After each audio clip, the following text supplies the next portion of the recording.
Salut camarades de la chose ludique. Avant de balancer le générique et de faire commencer la vidéo, je vais faire un point rigolo et pas rigolo. Je commence par le rigolo. Ben là, en décembre, si vous nous commandez des jeux sur le site internet, machin, ben si vous nous commandez 2 jeux de chez Gigamic, on vous offre un pot. Alors vous verrez des jeux de chez Gigamic, il y en a un dans la vidéo. Donc si vous le commandez, hop, faut rajouter un 6 qui prend et hop, vous avez pot qui est gratuit. C'est la suite de Picomino, c'est grave cool. Et c'est gratuit. La vie est belle. Et puis, si vous nous commandez les dilemmes du roi, vous verrez pourquoi vous commandez les dilemmes du roi. On en parle à la fin de la vidéo. On vous offre avec le scénario prélude, qui est un scénario d'introduction. Ça permet de faire un scénar avant de se lancer dans la campagne. Sans pas trop de faire d'erreurs, c'est pas mal. Tout ça, bien évidemment, c'est dans la limite des stocks disponibles. Je sais pas si vous avez vu, il y avait une astérisque à un moment. Ah, il n'y était pas. Et puis maintenant, le point moins rigolo, c'est le point Covid. Il est fun ce point-là. Qu'est-ce qui se passe au magasin? Comment on fait? Bon, alors on livre. Et on livre, et vous pouvez venir chercher les jeux en click and collect au magasin. Et on vous incite à passer par ce biais-là. Parce que il y a une jauge au magasin. On peut être 10 dans le magasin à Noël. Et l'an dernier, à Noël, on était une trentaine, une quarantaine. Alors, ça va être galère. Il faudra peut-être se dire, tiens, on fera un peu la queue. Mais on aura des gens devant pour vous renseigner, pour vous attraper les boîtes de jeux.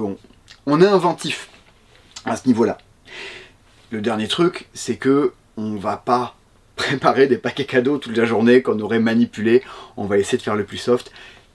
On ne pourra pas faire de paquets cadeaux de ce Noël. Voilà. Je pense que l'écologie nous dira merci. Ainsi soit-il, les temps changent. Et ben voilà, c'était pas fun. Et si on prenait un peu de fun, allez. Baptiste et Rachel débarquent. On est parti pour 1 heure de découverte de jeu. Ça va être cool, c'est la fin d'année, il y a des trucs incroyables. C'est parti.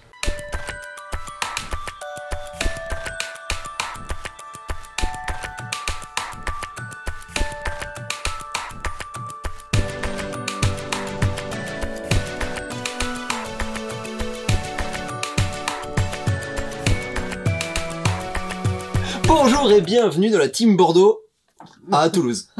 Ah, parce qu'on est en Bordeaux. Voilà, c'est ça. On se marre bien. Ouais. Ben voilà, bienvenue dans cette sélection des jeux de fin d'année. Ce sera sûrement la dernière vidéo de 2020. Quelle année Ah non, la dernière vidéo de nouveautés. De nouveautés, bien sûr. Voilà, les prochaines, elles arrivent en janvier. Il y en a d'autres qui arriveront courant décembre. On a pas mal de trucs prévus. Voilà, on a fait une petite sélection d'une grosse dizaine de jeux parmi tout ce qui est sorti et c'est plutôt du haut niveau. Oui, voilà. Il y a des trucs un peu exceptionnels. Il y a quand même des trucs très très cool en cette fin d'année, comme souvent en chaque fin d'année. Cette année un peu particulière, au moment où on tourne, on sait pas trop comment ça sera le mois de décembre, si on pourra ouvrir la boutique ou pas. Hein, voilà. Comme donc on vous encourage à anticiper un petit peu potentiellement s'il y a des jeux qui vous plaisent et que vous les voulez pour Noël, n'hésitez pas à nous les commander. On n'est pas sûr d'être ouvert à ce moment-là. Peut-être qu'on le sera, on sait pas. Et il y a des jeux même dont on parle dans la vidéo qui ne seront peut-être pas sortis au moment où on va mettre cette vidéo en ligne. Parce qu'on a des dates de sortie, mais ça peut être décalé pour certains événements. Donc bref, ils seront en précommande. Vous pouvez les commander dès qu'ils arrivent. On vous les livre le plus tôt possible. Et avant Noël, normalement, il n'y a pas de souci, quoi, pour le coup. Voilà. Autre chose à dire? Rachel, autre chose à dire? Non. Bon, ben, je suis muette aujourd'hui. Ah ben allez, ben on commence tout de suite. Chaque année, un peu à cette période de l'année, à la fin de l'année, on se dit qu'est-ce qu'on va pouvoir présenter comme jeu pour enfants qui sortent un peu du lot, et on fait un peu la sélection de ce qui est pu sortir au cours de l'année, et des fois on se dit cette année il n'y a pas grand chose et on ressort des trucs des années précédentes. Cette année, c'est pas le cas, hein, parce que des jeux pour enfants il y en a eu plein, c'est vraiment l'année des jeux pour enfants, hein. Je sais pas ce que vous en pensez, mais oui. Entre tous ceux qu'on en reparlera, et celui-là il fait pas exception, et c'est sûrement un des meilleurs qui est sorti aussi cette année. Je trouve que c'est génial. C'est trop cool. La maison des souris de Théo Rivière et de Élodie Clément. Cœur avec les doigts. Voilà. Que l'on aime beaucoup. Et c'est un jeu pour enfants à partir de 5 ans. Et c'est un jeu coopératif d'observation, de communication, un peu de mémoire. Déjà, c'est assez intriguant comme objet. Hein. Quand on voit ça, déjà la boîte est molle. C'est un jeu de boîte molle. Mais en fait, le jeu se range à l'intérieur de ça une fois que vous avez acheté le jeu. Voilà, vous allez monter la maison. Voilà, il y a la petite maison à l'intérieur. Oh. Là, je le remets pas comme il faut aussi. Non, il faut mettre l'échelle. Il y a un vrai sens, par contre. Faut pas la faire tourner n'importe comment. Ah, voilà, l'échelle avec l'échelle. Qu'est-ce que c'est le jeu? Le principe, c'est que, au début du jeu, alors, en fonction de la difficulté qu'on a à choisir, on va mettre les différents pions. Les verts si on veut faire facile, les verts et oranges si on veut faire moyen, et les verts, les oranges et rouges si on veut faire difficile. C'est des objets qui vont tomber dans la maison, Voilà. vous allez voir. Qui vont tomber dans la maison. Hop là. Des souris. On va secouer. Hop. Donc les objets sont mis un peu partout. Et on va appuyer sur le bouton et on va avoir 30 secondes pour observer où sont les jetons. Tac. Et du coup, tout le monde se jette dans les. Alors, il y a j'ai un bouton rose ici, d'un Un côté pion jaune, chambre une violette, c'est la chambre, je Un pion pense. jaune, une il y a la- sucette et 1 euro. Le timbre est dans la cuisine. Ouais, il y a la bague verte, pion jaune, il y a la une bague sucette, avec 1 le euro. tapis, Un c'est dans pion le jaune, salon, une sucette et 1 euro. Tu as 3 objets. etc., etc. Quand la lumière se termine, c'est terminé. C'est avec des LED. Et à ce moment-là, on va devoir répondre à différentes questions. Par exemple, est-ce que les fraises et les Lego sont au même endroit? Oui, Moi, non, j'ai voilà. aucune information. Alors on a regardé brièvement, hein, ça compte Qu'est-ce pas. qu'il y a est-ce que non, Dans c'est quelle pas ça. pièce Dans quelle pièce? Et sont les bonbons. Dans la pièce qui est là, la pièce rouge. Ok. Qu'est-ce qu'il y a dans le salon? Alors il y avait la bague, il y avait ça, etc., etc., etc. En fonction, si on a bien répondu, on va avancer notre petit pion souris. De quel côté Hop sont là. les jouets, parce qu'ils sont recto verso. Il y a plein de choses à C'est observer. Et surtout, vous l'avez bien Ouais. vu, il faut communiquer. C'est ça. C'est-à-dire que moi, si le fait que j'ai dit, tiens, le timbre est vert, il est dans la cuisine. Peut-être que je vais pas m'en rappeler parce que j'ai regardé plein de trucs entre temps. Mais À verbaliser, ça aide les autres joueurs. exactement. Et puis les jetons sont recto verso, donc c'est pas que le pion, c'est pas que Ah le ouais, dé, voilà. c'est de Des quelle fois, on vous façon demande on a est-ce vu. que la fraise, elle est côté grignoté ou côté normal. Voilà. C'est un jeu qui, pour les enfants, mais franchement, moi je m'éclate en tant qu'adulte, quoi. Oui, c'est Et chouette. avec des adultes. On a fait, je sais pas si elle sera sortie, oui elle sera Oui, sortie. elle Vous sera avez déjà dû le voir dans la soirée, la petite soirée jeu du passe-temps. On y a joué. Et franchement, on s'éclate. Même entre adultes, c'est chouette, quoi. Et le côté, on est tous autour de la maison, on se penche, on regarde à l'intérieur. C'est vraiment un objet complètement C'est intriguant. limite un peu Ouais. intrusif. Intrusif. Ouais. On pourrait regarder Ah chez oui. les gens le même Mais jeu en c'est version ça que tu adulte. fais. La dame, elle est en train de s'épiler, je crois. Ça serait drôle. Ce serait affreux. Ben non, et en plus, c'est une merveille d'édition, quoi. La lumière qui s'éteint toute seule, qui te dit, hop, stop. Ouais. Oui, c'est fini de regarder. Compte à rebours 30 secondes, c'est des LED avant que ça crame. Il y a quelques siècles qui peuvent se passer. Ouais. Donc si vous avez des enfants et que vous voulez jouer entre adultes aussi, clairement, la maison des souris, ça sera sûrement fait pour vous. Et on continue avec une sélection sur un tapis de jeu. Ah non, non, non. Je dis que des bêtises. C'est Micro Macro Crime City de Johannes Zich. Zich. C'est quoi? C'est du Où est Charlie adapté en jeu de société. Vous avez une méga grande affiche en mode blanc et noir et il va falloir résoudre des crimes. Comme le dit Baptiste, c'est la ville la plus dangereuse du monde. Il y a des cadavres partout. On va tirer des petites enveloppes comme ça qui vont nous poser des questions. Là, ici, c'est chanson d'amour. Vous allez devoir trouver un cadavre, savoir qui l'a tué, pourquoi, et où c'est qu'elle habitait, et où habite son criminel, et plein de petites questions comme ça. Et vous vous retrouvez à suivre parce que ce n'est pas qu'un Où est Charlie. Vous ne devez pas trouver un détail. En fait, il n'y a pas de temporalité là-dedans. Vous allez voir la même personne à plusieurs moments de la journée, et du coup, vous allez vous retrouver à tracer son itinéraire. Ça, c'est trop cool. C'est trop bien. Et en fait, c'est un jeu où, même si c'est coopératif, vous bousculez les uns les autres, vous voulez être celui qui trouve le détail. Elle est où la petite loupe? Avec la petite loupe. Ouais. Elle est petite, hein, quand même. Elle est petite, elle est petite. Moi qui suis Miro, je joue avec ma lampe torche. Je suis là, genre, ah, lui, là, regardez, il remonte la rue pour aller tuer le vendeur de légumes. Et ça foisonne de détails, et vous vous retrouvez, en fait, à perdre du temps sur des détails qui paraissent complètement, j'allais dire, anodins, et vous commencez à résoudre une autre enquête au fur et à mesure. Oui, parce que dans la ville, il y a tellement de choses. Il y a des détails partout. Ouais. Vous vous y perdez super agréablement, quand même. On parle du détail, le premier détail qu'a vu Baptiste sur cette affiche. Il C'est pas déplie le premier, l'affiche. c'est le premier que j'ai remarqué parce qu'il était remarquable. C'était une dame qui se dénudait devant sa fenêtre. Oui, Voilà. C'est pas, Ah c'est oui. pas enfantin. Oui. Ouais, non. Ça fait pas peur. Moi, si ma fille avait eu 8 ans au moment du jeu, on aurait abordé certains thèmes, etc., parce qu'il va y avoir des cadavres. Mais jamais rien de gore. Ouais, c'est pas gore. C'est pas gore. C'est noir et blanc déjà, donc c'est plutôt soft. C'est du dessin à la linéa, un peu. C'est vraiment Ouais. des traits du noir sur blanc. Et puis c'est des petits personnages un peu animaliers, etc., pour qu'ils soient reconnaissables. Mais voilà. Enfants sensibles à s'abstenir. Ça n'a pas de rejouabilité. Il y a 16 enquêtes à l'intérieur. Quand vous les avez fait, vous les avez fait. Même si, de l'aveu même de l'auteur, il y a peut-être des trucs qui se cachent encore à l'intérieur. Ah Pour autant, Une enquête, c'est quoi, 5-10 minutes? Oui, Nous, on a mis 10 minutes. Ça dépend, c'est entre 5 et 20 minutes. Ouais. Il y en a qui sont assez longues. Ouais, c'est En fait, en c'est sur la fonction fin. du nombre de détails. Ce qui est chouette, c'est que des fois, c'est pas linéaire, c'est qu'on te dit, ah, il y a ça, il y a ça, il y a ça, et tu dois suivre les 3 pistes, et il y en a une qui est bien, les autres servent à rien. C'est juste, mais du coup, juste, tu vois l'histoire de la personne, et voilà, et du coup, tu te perds un peu dans cette image, dans ce... Et puis, tu peux le jouer un peu en mode expert. T'es pas obligé de suivre toutes les étapes. Tu peux juste, voilà, lire l'introduction et partir à la pêche aux informations tout seul. Il y a des fois des choses que tu as vues sur les enquêtes précédentes, tu dis, ah, lui, je l'ai vu à un moment, Il est allé au magasin de légumes, je le sais. Exactement. Parce qu'il y a toute la vie, il y a des rockstars, il y a des stations de métro. il y a des Je stations sais de- où elle est, la U3, je sais qu'elle sort là. Il y a tout un monde. Et ce truc-là, comment dire, c'est un truc, même si vous l'avez fait, vous le connaissez, déjà, vous avez passé un super moment parce que c'est quand même trop cool. Il y a cette bousculade autour de la table qui se fait où on fout tous en même temps, c'est trop plaisant. Et après, si jamais il y a un Noël cette année, jouez-y à Noël avec votre famille, vous leur balancez ça sur la table, c'est le bonheur, quoi. Ou vous le faites à la maison et vous le mettez sous cadre, vous l'affichez au mur et dès que vous pourrez avoir de nouveau des invités, Tout le monde vous va venir. perdez vos invités là-dessus, quoi. Non, ne le ratez pas, Trop cool. c'est très très intriguant. On parle maintenant d'un de mes coups de cœur de l'année, un des jeux qui m'a le plus hypé. Simon, tu peux me passer la boîte, s'il te plaît? Arrête.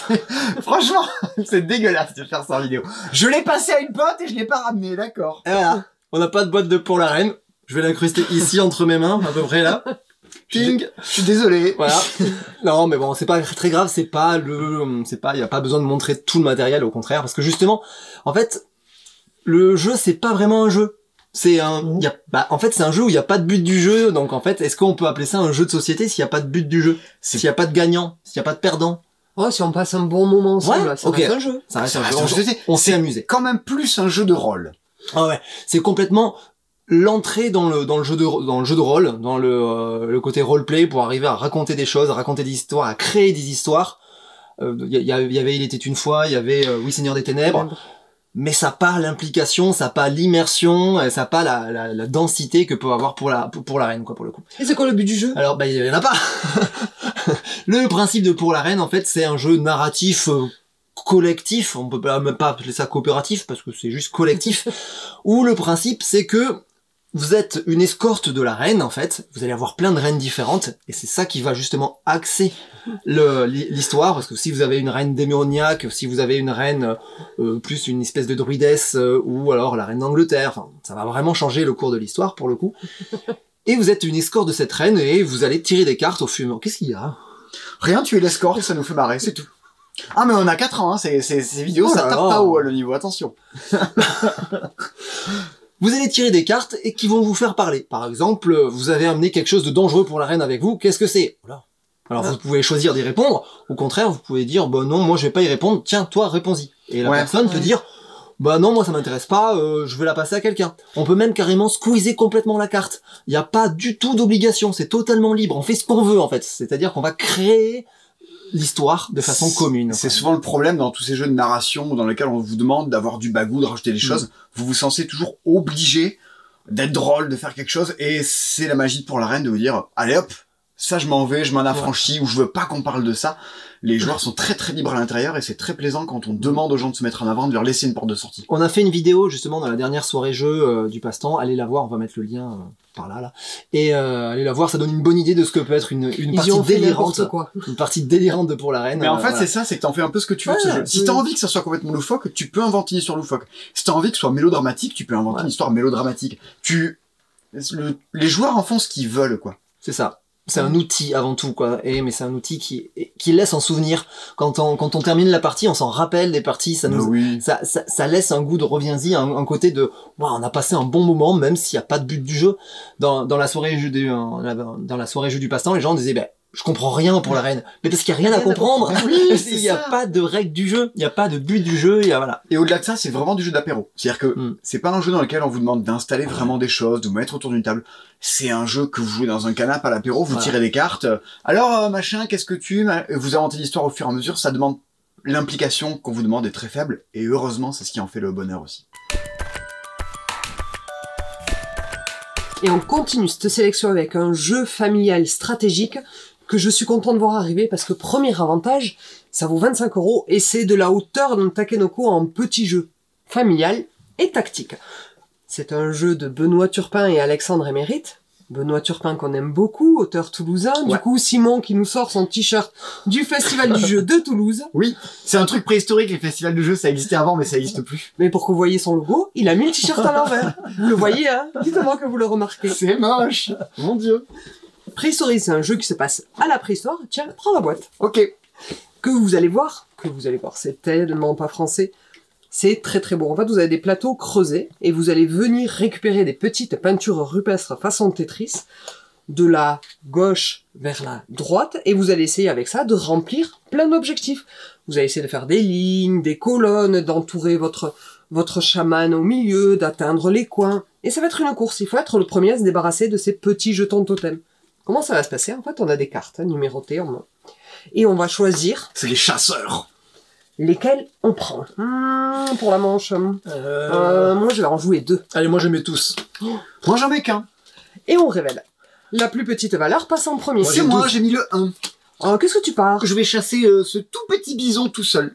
Alors, petit numéro, petite pièce. Mais en plus, ici, blessé, parce qu'il y a des écarts de valeur à respecter de 1 à 3, tu te blesses. Bah, tu piocheras plus qu'une carte. Voilà, j'aurai moins de cartes pour la manche d'après. Moi, j'aurais pu faire une chasse réussie où je me serais pas blessé et du coup, j'aurais pioché plus de cartes. Alors lui, il assure sa chasse, mais il n'est pas obligé de jouer tous ses chasseurs, etc., etc. Et c'est vraiment, j'allais dire, c'est limite trépidant. Parce que le but du jeu n'est pas de remplir uniquement la patchwork, vous essayez de poser vos jetons. Et il y a certains objectifs, vous allez être récompensé en plus grand nombre si vous êtes le premier à venir poser vos jetons. C'est une course. Il faut se débarrasser de ces jetons les autres. Il faut vite faire les missions. Il faut vite récupérer ce qu'on veut. Il faut les faire en premier parce que ça rapporte plus de points de les faire en premier. Et empêcher les autres de faire ce qu'ils veulent aussi. C'est ça. La dernière partie qu'on a fait, je pouvais gagner. Et Il est mauvais. Non, pendant 2 tours, je pouvais gagner. Et j'ai pas joué comme un bourrin. J'ai essayé d'être subtil. Du coup, j'ai perdu. Voilà. Ça, c'est la... Ouais. Et du coup, alors le plateau recto verso, il y a un côté pour 2-3 joueurs, il y a un côté pour 4-5. À 4-5, ça bataille encore plus. Qu'est-ce qu'on va prendre, qu'est-ce qu'on va laisser aux autres. Les missions, il y a 2 niveaux. Je pense que c'est ça que tu essaies de dire. Voilà, il y a plein de niveaux différents. Il y en a quantité, vous les jouez pas avec tous. C'est vraiment très très chouette. Surtout les rouges ou les bleus. Les rouges sont familiales et les bleus sont un peu plus joueurs. Ouais, plus tactiques. On exagère un petit peu, quoi. Puis, chose qui apparaît pas forcément à l'écran, c'est le contraste. Moi, j'aime bien le rendu préhistoire. Je suis très sensible au jeu sur le thème de la préhistoire. Et je trouve que c'est les limites à la peinture rupestre, là, du cerf un peu majestueux. C'est limite fluo sur ce fond chaud. Ça, c'est très très chouette, sur fond chaud. Ça te fait sourire. C'est Camiche aussi qui fait les illustrations et c'est très réussi. Ouais. Les mammouths sont trop mignons. On continue cette sélection avec un nouveau venu chez Bombix dans le même format boîte métallique que Abyss Conspiracy, c'est Codex Naturalis, un jeu de Thomas Dupont, et vous le voyez peut-être à la boîte, peut-être pas avec les reflets du beau soleil, mais c'est rempli de dorures, c'est sur le thème de l'enluminure.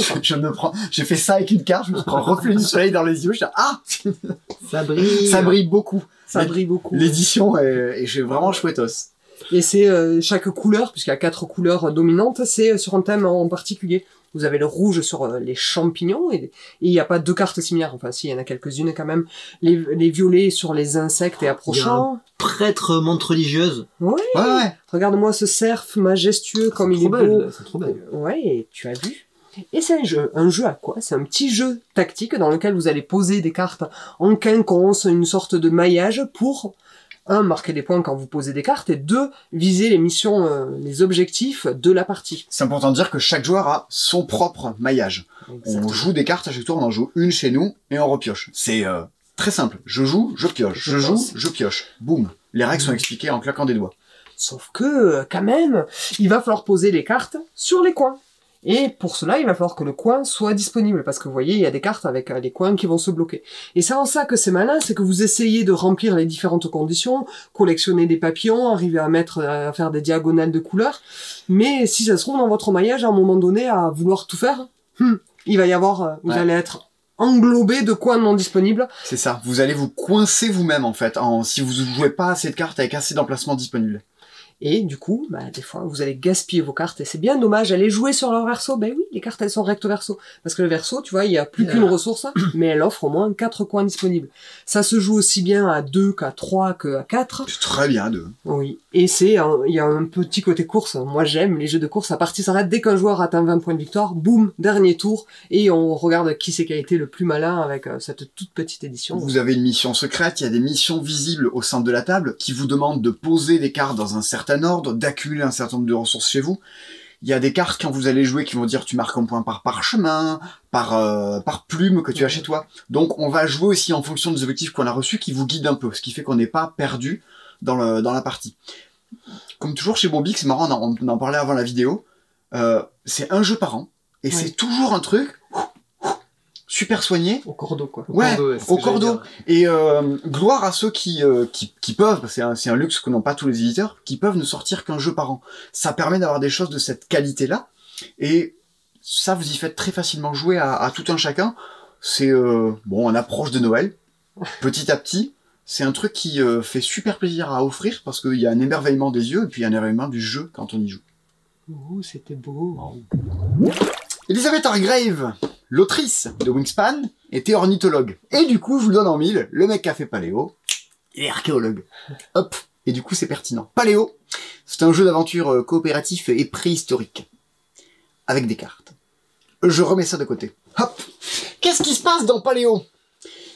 Mais ça va dépendre, en fait. Au début de la partie, vous allez prendre 2 paquets, vous allez mélanger entre eux, et ces paquets vont vous faire une trame narrative. Et à chaque partie, vous n'êtes pas obligé de prendre les mêmes paquets. Alors il peut y avoir une histoire de loup, ou de champignons vénéneux, ou de mammouth à chasser, ou de froid préhistorique. Et ça peut être une histoire de champignons vénéneux quand il fait froid. Ça peut être une chasse de mammouth et de loup. Ça dépendra. À chaque partie, vous en ferez quelque chose de différent. Et moi, ce que j'adore dans le jeu, c'est que votre but, c'est de comprendre comment gagner. Alors, vous le savez, vous gagnez si vous arrivez à peindre une petite fresque. Voilà, ça se passe à Lascaux. Enfin, non, c'est faux. Et vous allez essayer de peindre une fresque au fur et à mesure, mais ce sont des cartes qui vont vous dire « Ah, ça y est, tu as droit de peindre une fresque si tu fais ci, si tu fais ça. » Ces cartes-là, c'est pas dit que vous les ayez d'entrée de jeu. Il faut découvrir le but du jeu. Comment ça marche? Concrètement, on se voit, il y a des paquets donc on dit de cartes qu'on a constituées, et on va tous recevoir 3 cartes de ces paquets-là. Tout a été mélangé, c'est random. De ces 3 cartes, c'est ce qui est assez ingénieux, vous allez regarder le dos. Alors vous allez vous dire, alors ça c'est de la merde par exemple, vous allez vous dire, qu'est-ce que j'ai? Soit un danger, voilà, soit un danger, soit un mammouth au bord du lac. Alors d'entrée, vous n'allez pas faire ça, parce que vos mecs ils partent avec la fleur au fusil, là, ça va pas aller. Mais ça peut être... Ça peut être des feux de camp, on sait qu'on va potentiellement se reposer, recruter des mecs, des choses comme ça. Une aurore boréale. Qu'est-ce que c'est? Tu as rêvé. Je vais rêver, voilà. Ouais. Moi, j'ai trouvé du bois dans la forêt. Bon, il y a plein de petits trucs comme ça, il va falloir un peu interpréter les cartes. Mais des fois, vous avez, je sais pas, des traces de pas. Mais ça peut être une invention que vous trouvez en suivant un truc, ou derrière, il peut y avoir un loup qui vous niaque. Vous ne savez pas. Partant de là, on choisit, dans nos 3 cartes, on en choisit une qu'on veut jouer, les autres, on les repose, et on révèle en même temps. Par exemple, moi j'ai trouvé un bébé mammouth. J'ai un sanglier. Ah, cool. Moi, je suis dans la forêt, je peux récolter du bois. Alors, partant de là, vos personnages, mes personnages ont des lances, il y en a qui sont plus forts en observation, en bricolage, et on vous dira, si vous avez tel ou tel personnage, vous avez le droit de faire telle action, mais surtout, on peut généralement s'aider les uns les autres. On peut dire, ah tiens Baptiste, je vais t'aider à chasser le bébé mammouth, je vais t'aider à faire tes trucs. C'est un vrai jeu coopératif. Vous devez discuter avec les autres de comment on fait, comment on s'associe. C'est pas chacun fait son truc dans son coin, et c'est pas un joueur alpha qui dit le meilleur coup à faire, c'est ci, c'est ça. Non. Tu viens m'aider à chercher du bois? Allez, allons ramasser du bois dans la forêt. Hein, ça te plairait de faire Koh-Lanta. Voilà. Ces fresques, généralement, vous les avez pas dans votre paquet de base des cartes qui permettent de les faire. C'est que certaines actions vous permettent d'aller fouiller dans le paquet mystère, et là, des cartes rentrent en jeu. Votre deck va évoluer. Hein. Il y a des choses qui vont disparaître, il y a des outils que vous allez apprendre à fabriquer sur vos cartes. C'est très vaste. Et c'est pas un lock, mais pas loin. Ces 2 cartes, je sais pas pourquoi c'est pas écrit sur la boîte. Moi, j'ai fait une partie en solo. C'était très bien aussi. Je m'aidais moi-même. C'était super. C'est pas très compliqué à expliquer. Je sais pas de quoi on pourrait le rapprocher. Tu le mettrais de quoi en termes de difficulté, Rachel, toi Pour moi, c'est un peu cérébral à la expédition perdue. Ouais, je suis complètement d'accord avec ça. Ouais. où on est à la recherche de l'icône de l'aventurier qui avance vers le temple. Là, on est à la recherche de l'icône pour nous avancer à peindre notre peinture. C'était pas très joli ça, peindre notre peinture. Moi, ce que j'ai aimé, c'est la déconstruction du paquet de cartes. Il y a cette notion de mystère la première fois que vous affrontez vos cartes. Et puis vous les reprenez. Les mystères, une fois qu'ils sont résolus, les cartes vont au cimetière. Oui, parce que si par exemple on prend le mammouth dominant, imaginons que si on joue l'action pour dire on tue le mammouth, il va pas venir dans la défausse, il sera pas remélangé la manche d'après. Il va au cimetière des éléphants. Et ça disparaît de votre jeu. Votre deck évolue, ouais. Au fur et à mesure. Voilà, et on le reconnaît, et du coup on part chasser en ayant la bonne carte. Oui, mais si il va nous falloir du bois, donc révèle pas cette carte-là encore. Non, c'est très très chouette. Ouais, c'est un casse-tête coopératif assez familial au final et très plaisant. Il y a vraiment un côté un peu... Ça nous raconte une histoire, quoi. Enfin, Oui. il y a un côté assez immersif et Oui, je suis assez oui. friand de ça. Moi, Donc, j'aime beaucoup les histoires de la préhistoire. Ça, c'est... alors, J'aime les jeux de préhistoire. ah, j'ai cru que tu t'étais préhistorique. Ça, c'est un petit présentoir sur lequel on met les cartes. Et vous vous dites, mais à quoi ça sert ce truc 3D? Ça sert à rien. On appelle ça la verticalité dans les jeux. C'est quand vous allez dans un magasin de jeux, quand il n'y a pas de pandémie mondiale, vous passez à côté de ça et ça vous attire l'œil. C'est purement pour attirer le chaland. À jouer, c'est pas désagréable, c'est joli, mais c'est clairement un artifice éditorial. Ça prend moins de place sur la table, c'est pas dégueulasse, quoi. Non, mais c'est un artifice. Ouais. Mais voilà. Et le but du jeu, c'est de faire notre peinture, mais il a pas dit, mais à la fin du tour, il va falloir vous nourrir. Donc les bébés mammouths, Ah oui, j'ai pas dit. chasser. C'est très dur. Vous morflez, mais un truc. Mais et c'est ce qui participe au côté mystère, dire mais attends, mais on s'est fait rouler dessus. Oui. Comment on fait mieux, quoi. Comment on pouvait faire mieux? Et ça vous donne trop envie d'y rejouer, de faire d'autres trucs. La première carte que j'avais retournée, c'était une carte montagne. Oh, le livret de règles dit que je vais pouvoir ramasser des ressources. Oui. Et on retourne. Pierrier, il y a des pierres qui nous tombent sur la gueule. Ah non, ça ne va pas le faire. Et c'est ça tout le temps. Et c'est ça qui est trop cool dans le jeu. C'est de l'aventure coopérative. Stop. Ça pourrait être juste ça, l'intro. Tout à l'heure, Hachem, il t'a envie de faire pipi. Je dis, ah, non. J'ai envie de parler de Pandémie Legacy, saison 0. Bon, allez, c'est sans doute le jeu, moi, que j'attendais le plus cette année. Au moment où on en parle, soyons très clairs, on vient de commencer la campagne. On a reçu le jeu il y a 2 jours. Et j'y ai pas joué, Rachel non plus, alors... Donc on va passer la vidéo les yeux fermés. On est encore plus sur les dents, donc. Je fais la campagne avec la bonne partie de l'équipe, avec Nico, avec Amandine, avec Thomas, le petit nouveau. J'ai fait le prologue, donc je sais comment ça marche. Ouais. Bon. Vous regardez peut-être cette vidéo, vous avez peut-être fait la saison 1 et la saison 2 de Pandémie Legacy. Vous regardez peut-être cette vidéo, vous n'avez fait aucun des Pandémies Legacy. Vous regardez peut-être cette vidéo, il y a peut-être une pandémie mondiale en ce moment. Mais celui-ci, il se déroule en 1962. Il n'est pas important d'avoir fait l'épisode 1 et l'épisode 2 avant pour comprendre, et rassurez-vous, zéro spoil, je ne spoil rien, que dalle, que chi, walou, nada, c'est cadeau, il y aura rien, vous pouvez regarder, vous pouvez écouter, pas la peine de zapper. Si ce n'est que cool, c'est trop cool. Bon, les pandémies reprennent tous le même système de base de jeu, sauf le 2. Le Pandémie Legacy saison 2. Si ne sont plus des maladies contre lesquelles on va lutter contre des agents communistes. Notre peuple vaincra. On va se déplacer partout pour casser la gueule à des agents, mais surtout, au début de la partie, on va entendre parler d'une histoire d'un mec dans un labo qui bosserait sur une espèce de virus. Mais le mec a été enlevé, il vient de réapparaître, et tu sais, c'est un peu comme dans la série... c'est faire 24 heures chrono, mais est-ce que c'est pas devenu un agent double? Un agent triple, est-ce qu'il s'est pas retourné? On sait pas. Voilà, il y a toute une histoire. Partant de là, c'est coopératif. On va tous se déplacer partout dans le monde, empêcher que des agents soviétiques se réunissent trop et causent des troubles à l'intérieur du monde, et on va... Et là, c'est une des grosses différences par rapport aux autres pandémies, non pas chercher à faire des vaccins, soigner les trucs, non. C'est beaucoup plus renouvelé que ça. À chaque partie, vous avez en haut des missions bien particulières à accomplir. Et dans chacun des mois qui va suivre, les missions qu'on va vous demander seront très différentes. Je vais vous parler des missions du prologue. Donc ça spoil rien, c'est la première partie, c'est la première chose que vous verrez quand vous ouvrirez la boîte. On va vous parler du fameux agent Sabik. Votre but, c'est d'aller le rencontrer à Novosibirsk. Mais c'est pas vous qui allez le rencontrer. Ce n'est pas un jeu dans lequel on crée des remèdes, on crée des équipes d'agents qui sont représentés sous forme de petits vannes de cet ordre-là. Il y a des vannes capitalistes, il y a des vannes communistes, et il y a des vannes neutres. Une fois qu'on a créé un van, c'est comme s'il y avait une deuxième partie du jeu qui commençait. Les vannes vont se mettre à agir sur le monde. Déjà, c'est eux qui nettoient, c'est eux qui virent tous les agents d'un coup. on n'a plus l'impression de passer autant de temps à mettre des trucs, les enlever, c'est eux qui le font à votre place. C'est très agréable à jouer.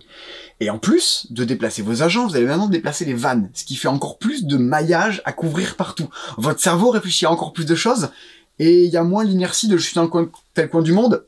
C'est toujours aussi dynamique. Il va falloir aller à Novosibirsk avec un van communiste, qui se crée avec des cartes de villes communistes, et dans une ville dans laquelle vous avez une planque communiste. Est-ce qu'on va y arriver? Bon. Saison 1, en plus, il y a un jeu de déduction, il faut trouver la ville dans laquelle il y a un des agents que vous voulez rencontrer, et il y a un petit truc à la Cluedo, où grosso modo, il y a une carte qui est planquée sous le plateau. Il va falloir piocher des cartes d'Europe pour trouver laquelle a été planquée sous le plateau, ou jouer des cartes, machin, mais ça vous fait cramer des cartes de votre main, je vous en passe. Il se passe plein de petites choses. À chaque mois, le jeu va évoluer. Mais, on arrive à un truc, un des plus cool du jeu, c'est ça. Vous incarnez un personnage à qui vous avez donné une identité. Ce personnage-là, autant dans les Pandémies saison 1, saison 2, vous allez avoir tendance à en changer. Là, vous en changerez pas. Vous avez le passeport de votre perso. Alors, je sais pas s'il y a encore les planches là d'autocollants. Je regarde.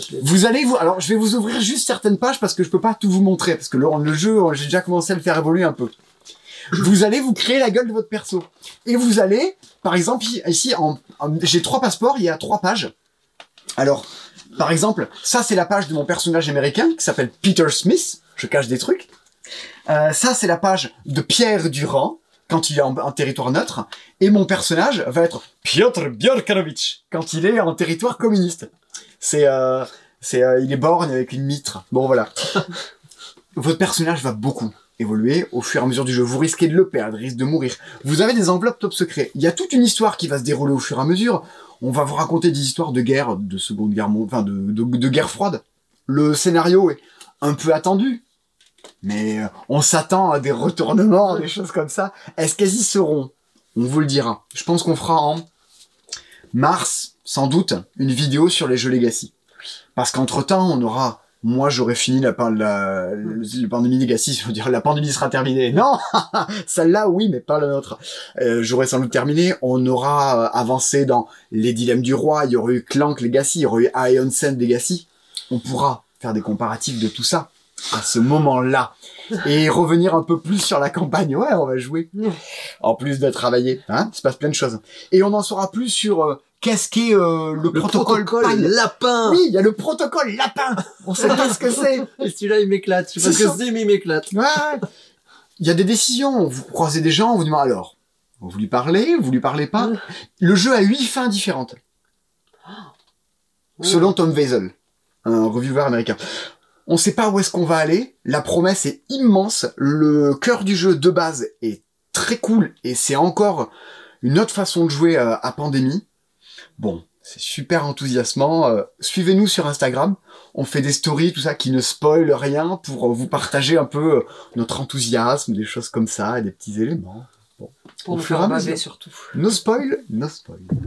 Il y a bien un dilemme qui n'existe pas, c'est celui de vous parler de ce jeu. Hein, parce que, clairement, on est d'accord que c'est un des méga gros coups de cœur de l'équipe. Hein, il n'y a même pas de discussion. Je pense qu'on se retient depuis des semaines qu'on joue à ça, à ne pas hurler que c'est fabuleux, que c'est trop cool et que c'est un des trucs... C'est un des trucs qui m'a le plus enthousiasmé cette année. C'est excellent. C'est Game of Thrones, le jeu dont vous êtes le héros. C'est un jeu immersif narratif et j'arrête pas de dire ça. C'est mes jeux préférés. C'est ceux qui m'apportent le plus de... Mais c'est le nouveau Battlestar, de souvenirs.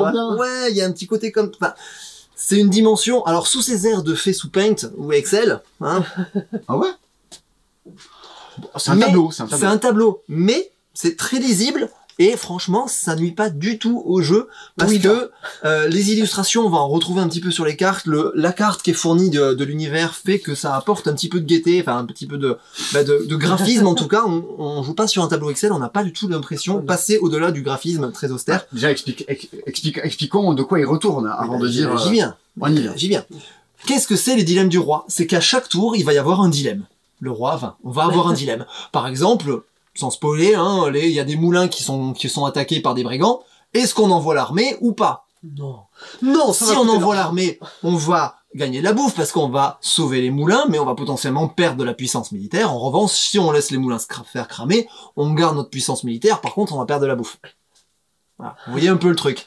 Et tout ça, en fait, on va jouer avec il y en a Ouais, pas. on les a pas mis. Avec des jetons de pouvoir, en fait, que Simon va me retrouver des petits boucliers, et où on va voter pour dire oui, je veux ça, ou non, je ne veux pas ça, ou au contraire, je m'en fiche complètement, Nenni je passe. Ouida. Nenni ou ouida. Il y a tout un vocabulaire et Et vous bien allez passer entendu- vos semaines à dire oui, nenni, En ouida. fonction de notre maison, en fonction des objectifs personnels, on va avoir plus tendance à vouloir que la bouffe descende ou que la bouffe monte, etc., etc. Parce que c'est un jeu à agenda caché. C'est ça. Moi, ma famille, on veut de la thune. On est comme ça chez les Salustres. Moi, ma famille, je vous la décris pas, elle est rocambolesque. Pour le coup, elle a un petit côté un petit peu Martial. martial, voilà. Et il y a vraiment un univers dans les personnages, dans les cartes qu'on va tirer, dans le monde lui-même, et dans surtout ce qui va se passer. C'est-à-dire qu'il y a un côté legacy, c'est-à-dire que en fonction du dilemme que vous allez avoir, vous allez choisir, vous allez potentiellement, hop là, vous allez potentiellement ouvrir des enveloppes. Et il y en a beaucoup. Je sais pas si on les voit là, mais Chacune de Hop ces là. enveloppes apporte un nouvel arc narratif au jeu. Vous avez sauvé les moulins. Hop là, qu'est-ce qui se passe chez les moulins? Et c'est de nouveaux événements qui vont débarquer dans le jeu. c'est ça. Quoi? Et c'est ça. Chez les moulins. Et du coup, voilà, on se laisse complètement porter et absorber par l'histoire du monde, par le côté roleplay qu'on peut mettre aussi. Nous, on le joue complètement roleplay, quoi. Enfin, il y a C'est cher d'envoyer les soldats sauver les moulins. il y a- Non, c'est gratuit. voilà, il y a un vrai côté Ouais, roleplay sous une mécanique de jeu qui fonctionne parfaitement et qui est relativement simple à prendre en main. Et il y a des pots de vin, et ça c'est très drôle. Évidemment. C'est un jeu de sûr. négociation, c'est pas qu'un jeu de oui, non, Bien etc. sûr. Moi, tu me Simon. payes combien pour que je vote pour aller sauver les moulins? 2 pièces? Non, pas trop.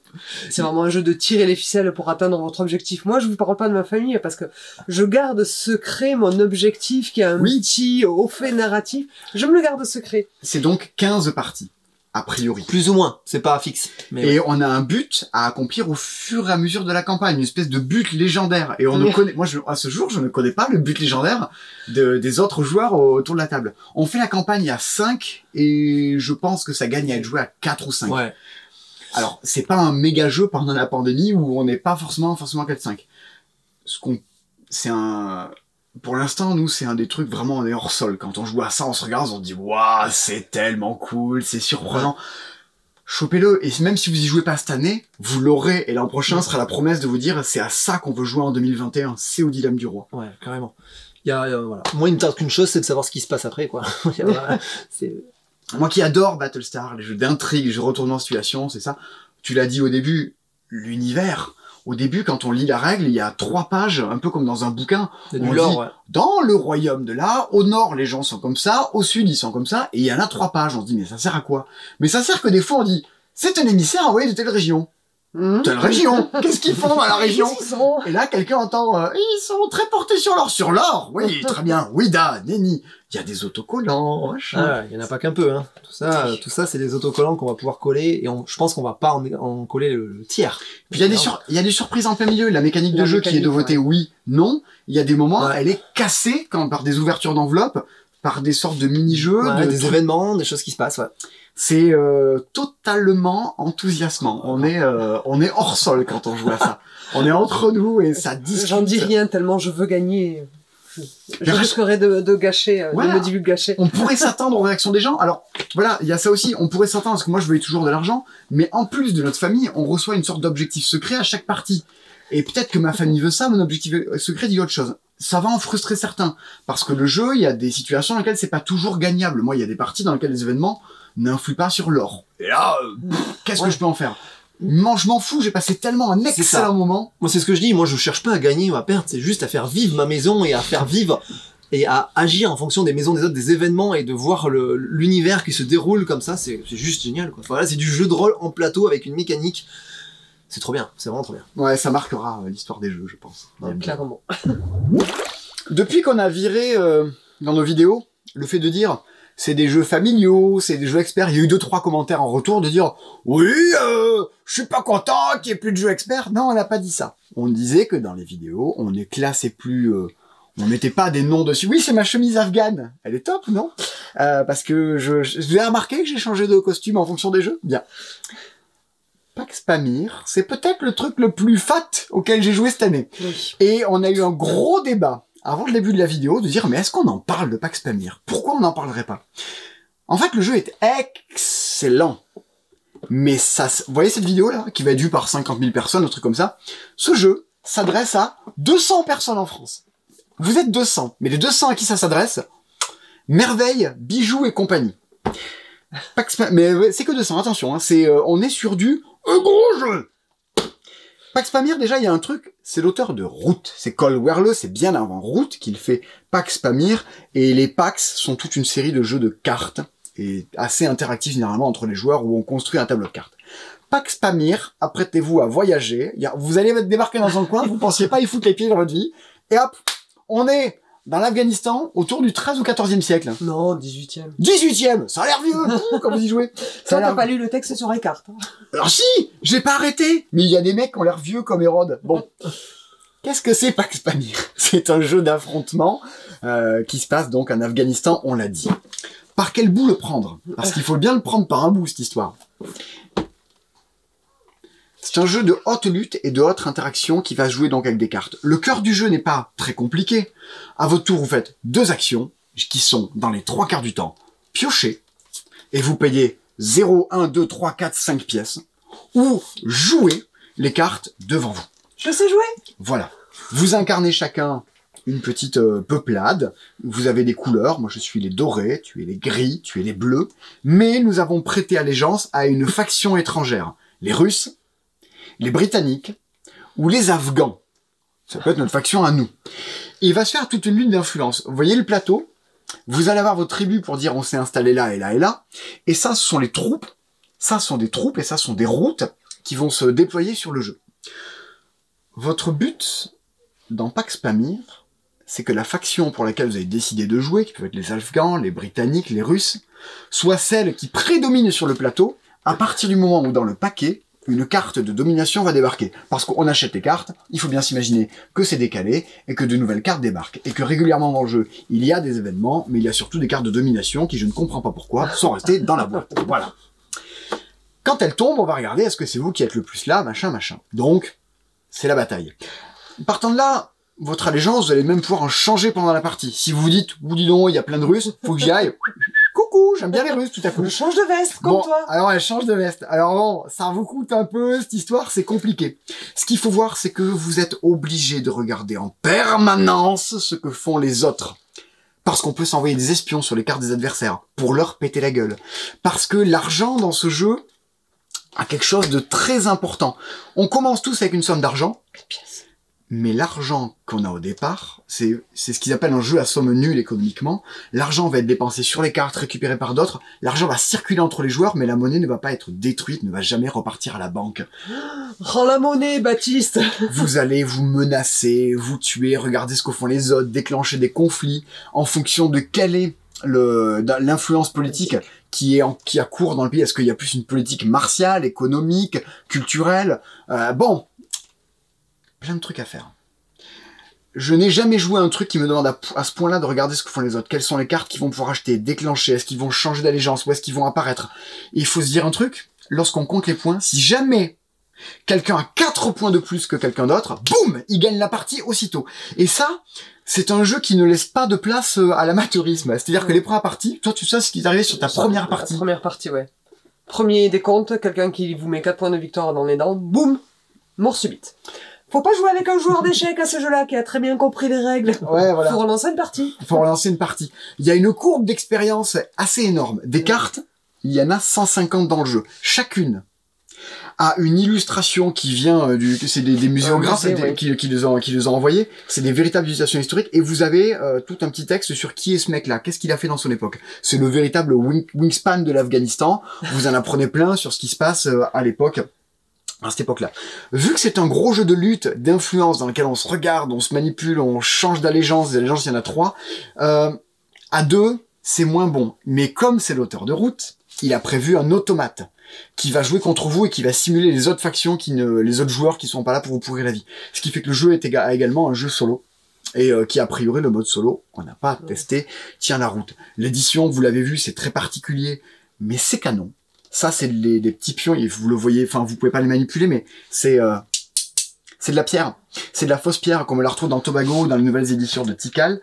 C'est de luxe. Alors, Ça s'adresse à quelques personnes qui veulent jouer un énorme jeu pour se foutre sur la tronche et intriguer et avec de l'argent. C'est le route de l'Afghanistan, quoi.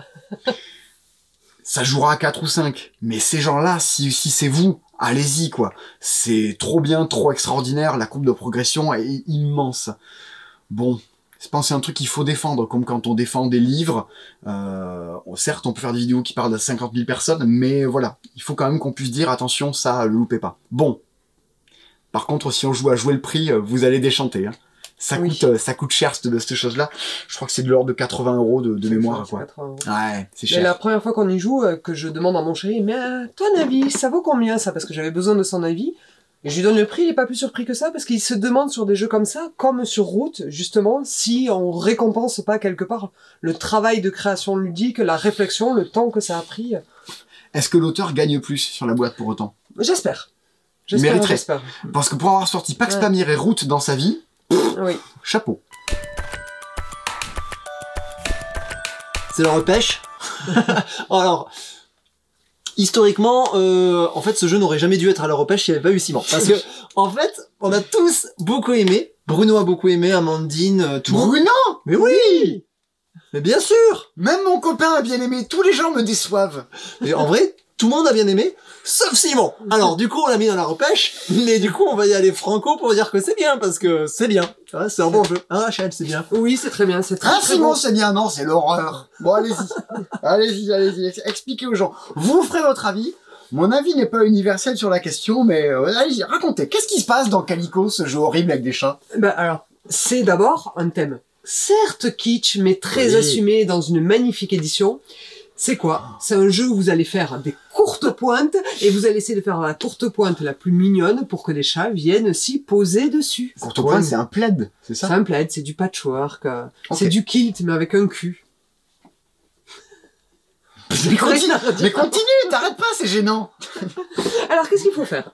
On a tous un petit plateau creusé comme ça, et à notre tour, on va poser une pièce qui a une caractéristique couleur et une caractéristique forme, où je veux dans mon petit patchwork. Et ensuite, j'en resélectionne une, hop, et on en remet Je une. pose, je pioche. C'est tout. Tout ça. Les règles sont très simples.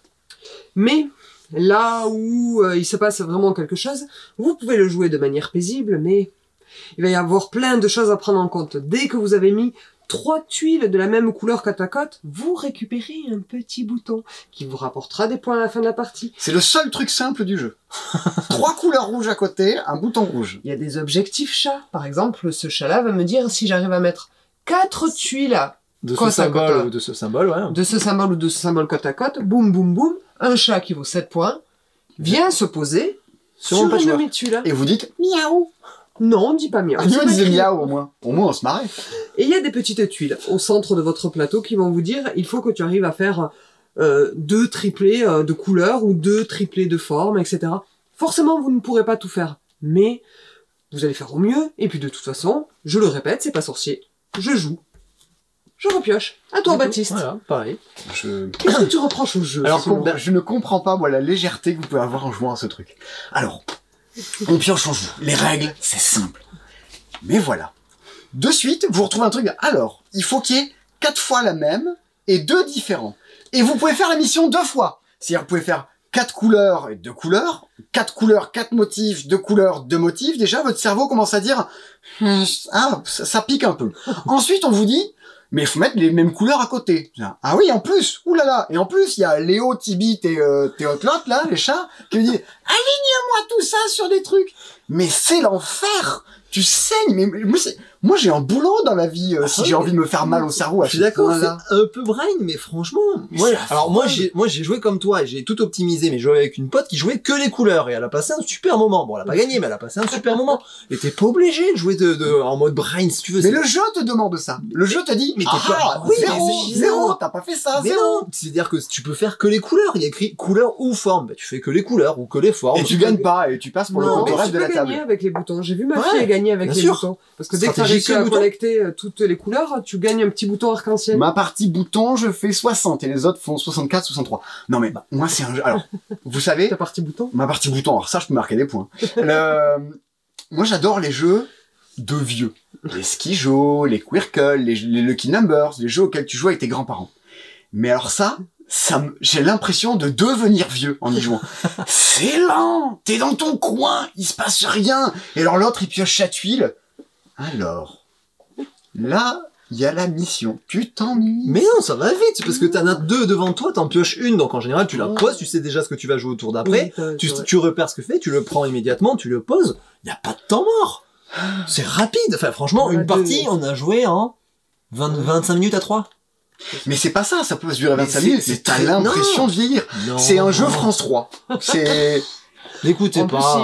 il est mauvaise langue parce que ce serait si cérébral que ça, il y aurait pas ce côté anti-draft. Ah, attends, Simon, je te vois que ta mission que tu galères à faire, t'as besoin de celle-là. Je la prends. Ou alors en plus, voilà. De temps en temps, vous avez compris que pour finir votre mission, il vous faut telle tuile en particulier, elle tombera jamais, parce qu'elle est au fond du sac. Faut faire 100, faut faire autrement. Bon, t'as pas aimé l'île des chats, t'as pas aimé les calicots, on sait que t'as un truc contre les chats. Ah non, il y a le meilleur truc du jeu. Attends, passe-moi la règle. Elle est où? Elle est où la règle? Elle est là. Il y a un truc de fou dans la règle. Alors, c'est un truc de vieux pourtant. Ouais, c'est génial. Tous les chats là, ça d'accord. De chats en 3D, on se croirait dans les jeux de Super Nintendo à la Mortal Kombat où on a. Il y a la vie des chats qui sont dans le jeu. C'est art. Non mais attendez, écoutez. Tibit est particulièrement adorable. Elle adore chasser les arcs-en-ciel issus du reflet du soleil dans les lustres. Et elle passe un temps incroyable à regarder les petits poissons de façon menaçante. Elle adore les gratouilles, je vous en passe. Ils ont tous une life comme ça, à dire elle adore s'allonger sur le plateau. Bon, c'est terrible, c'est kitsch. J'exagère sans doute un peu. C'est pas pour moi, mais du tout. Je me sens vieux, ça me fait mal à la tête. Les couleurs, les trucs, je n'y arrive pas. Maintenant, on n'est pas loin d'Azul, genre de choses-là, mais en beaucoup plus brain quand même. Hein. C'est Azul Brain. Allez, deuxième repêche, cette fois on est un peu plus tous d'accord, mais il y a quand même quelques petits points qu'on voulait soulever. Je suis plus d'accord que les autres. Ouais, moi franchement j'ai bien aimé, et toi aussi t'as passé un bon moment. Oui, voilà. mais... Voilà, on y reviendra, mais franchement voilà, on a tous bien aimé, donc c'est le repêche entre guillemets. Mais oui, vas-y.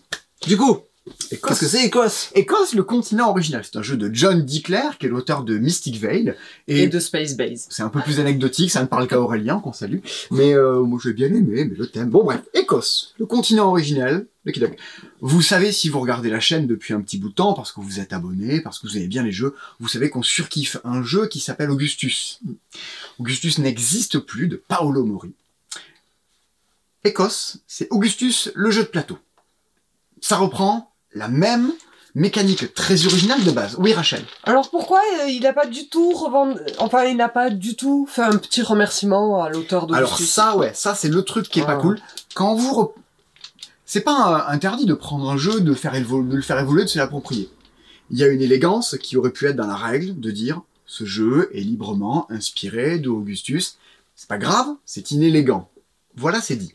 Maintenant, les prochains tirages, je vous invite à le rajouter. Écosse, qu'est-ce que c'est? Votre but dans Écosse, c'est de reconstruire l'Afrique, mais pas l'Afrique à la Mombasa, hein, vous incarnez pas des entreprises qui vont exploiter des petits Africains, non, c'est l'Afrique originelle, on parle pas du tout d'humains, on parle d'antilopes, d'hippopotames, de flamants roses et de crocodiles. Vous devez faire apparaître des terrains, de l'eau, des plaines, des arbres, des montagnes, et avec un système de cartes et de jetons, vous allez faire tout ça. L'idée, c'est que ça se joue comme au loto du village. Attention, tu boulègues, le soleil, soleil, et on remplit tous sur nos petites grilles de cartes devant nous, on coche une case soleil, et de nouveau, on tire, on pioche, on met. On a chacun un set de cartes. C'est le joker. Le joker. Facile le joker. Bon, ils ont pas de nom dans le jeu. Voilà, c'est peut-être un petit peu le point négatif, on sait pas comment les nommer. C'est quoi ça? C'est quoi ça? C'est les cellules. C'est un triple nichon. Super. Dans la famille de Rachel, c'est ce qu'ils disent. La classe. Bon, on a commencé chacun avec des cartes devant nous. Soit on a pris un deck préconstruit, soit on les a draftés, vous savez, comme à Seven Wonders, on a dit, oh, je vais garder ça, pas ça, ça, je te le laisse. Vous composez déjà votre jeu. Chacune des cartes, quand vous allez la remplir, va vous permettre de faire apparaître des nouvelles cases de terrain, des montagnes, des baobabs, de faire apparaître... Alors, il y a des petites boîtes, c'est assez ingénieux. Ça, c'est cool, ouais. Ouais, c'est cool. C'est des petites boîtes comme si vous allez fermer, vous ouvrez au début de la partie, les jetons sont déjà dedans, et c'est là où on trouve les animaux. Vous allez faire apparaître des animaux. Moi, ce que j'aime particulièrement dans ce jeu, déjà, c'est que vos cartes, vous allez les perdre au fur et à mesure du jeu. À partir du moment d'un certain nombre d'activations, votre jeu se détruit. Il va falloir jouer des actions pour récupérer des nouvelles cartes. Oui, Rachel? Alors, c'est, entre autres, un des problèmes de visibilité. Pour signaler qu'on a déjà activé la carte, on va la roter, on va la tourner.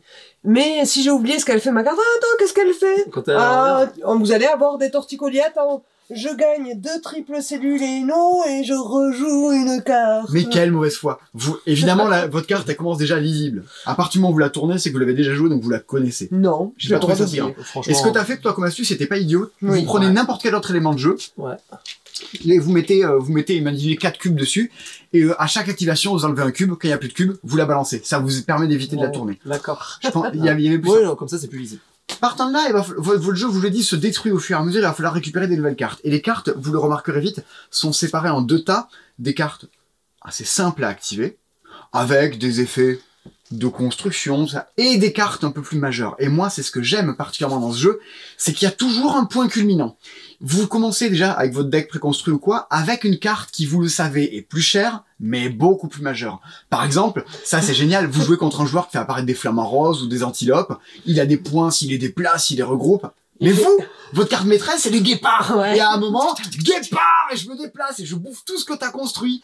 Bon, il y a un peu de conquête là-dessus aussi. On va un peu se fighter. C'est pas si pacifique et si paisible que ça. C'est plein de rebondissements. C'est une course, comme d'habitude, à marquer X points. C'est le premier à 60, à 80. C'est au début de la partie, vous avez fixé des parties longues, des parties courtes. Et c'est une course à arriver avançant avant les autres. Au-delà de ça, l'édition du jeu. Les petits animaux, les baobabs, les montagnes. C'est tellement agréable. Moi, j'aurais préféré des girafes comme ça, mais... Alors, Rachel aurait préféré des espèces de pions en 3D avec des animaux. Vous auriez payé votre jeu une fortune, mais Rachel est très riche, alors elle peut se permettre de donner des conseils Tout à fait. de haute bourgeoisie. Non, ça n'aurait pas eu d'intérêt, ça aurait été purement de la débauche visuelle. Il y a un point culminant, il y a un côté agréable à jouer, il y a ce côté on est en Afrique. Alors c'est 2-6 joueurs. C'est mieux à 3-4. On vous conseille plus d'y jouer entre 2 et 4 qu'à 5 ou 6. Si vous y jouez à 5 ou 6, jouez-y un soir où vous n'êtes pas pressé, vous avez tout votre temps devant vous, ou avec des gens avec qui vous avez déjà fait une première partie.